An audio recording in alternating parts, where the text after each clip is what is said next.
கருப்பயணியப்பனை வந்து ஒரு விஷயத்துக்கு நான் ஒரு ஆஃபர் தரணும், நான் விருப்பப்படுறேன். ராகுல் காந்தி இதுக்கு முன்னாடி இதே ஆர்எஸ்எஸ்ல வந்து என்ன சொன்னார்னா வந்து உங்களுக்கு தெரியும், மன்னிப்பு எல்லார் மத்தியிலும் மன்னிப்பு கேட்டார்.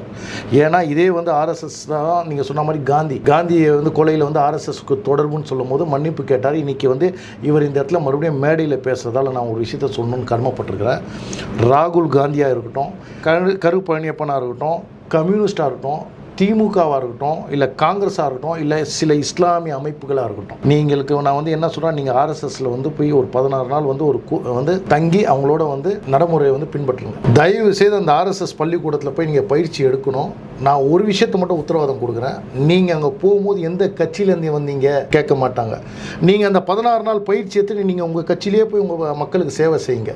அதுக்கப்புறம் வந்து விமர்சனம் பண்ணுங்க. அந்த நேரத்தில் உங்கள் வாய் விமர்சனத்துக்கு வந்ததுன்னு வச்சிங்களேன், வராது. என்னை கேட்டால் நான் வந்து நீ கம்யூனிஸ்ட்லேயே போ, நீ காங்கிரஸ்லேயே போய் உன்னுடைய இது பண்ண. ஆனால் 16 நாள் வந்து என்ன பண்ணணும்னா வந்து அந்த கேம்பில் போய் நீ அந்த ஒழுக்கத்தை கற்றுக்கிட்டு உன்னுடைய கட்சியில் இருக்கிறவங்களுக்கு வந்து அது வந்து தானாக வந்துடும்.